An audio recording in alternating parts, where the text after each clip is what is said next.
வரதட்சணை சத்தியத்தில் கிடையவே கிடையாது.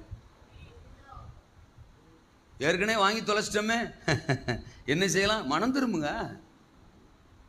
இல்லை வாங்கி 15 வருஷம் ஆச்சு, மனம் திரும்புங்க. 20 வருஷத்துக்கு மேலே ஆச்சு, மனம் திரும்புங்க. போய் காலையில் தோத்துறான் ஒரு டாடா ஏசியோ தோத்துறான், இல்லாட்டி ஒரு 407 புக் பண்ணி அதெல்லாம் ஏற்றுங்க. வண்டி ஸ்டார்ட் பண்ணுறதுக்கு முன்னாடி மாமனாருக்கு ஒரு ஃபோன் பண்ணுங்க. மாமனாரே ஐ லவ் யூ. நேற்று ஒரு தம்பதியர் கூட்டத்துக்கு போனேன், கர்த்தர் என் கூட பேசினாரு. ஆமாம், நான் குடும்பத்தையே ஆரம்பிக்கும் போதே குழப்பத்தில் தான் ஆரம்பிச்சிருக்கேன், வசனத்துக்கு எதிராக தான் ஆரம்பிச்சிருக்கேன். இதில் வேற துணிகரமாக இந்த காரியம் கர்த்தரால் வந்ததுன்னு வேற போட்டிருக்கேன், அதெல்லாம் பொய் தோத்துறோம். இந்த காரியம் பிசாசால் வந்ததுன்னு போட்டிருக்கணும், உண்மையா? வசனத்துக்கு எதிராக வந்தது, நான் தப்பு பண்ணிட்டேன், நான் மன்னிச்சிருங்க, எல்லாத்தையும் ஏற்றிட்டேன், வீட்டில் இருக்கீங்களா, இறக்க போகிறேன் அப்படின்னு சொல்லுங்க. மாமனார் இறங்கிடுவார்.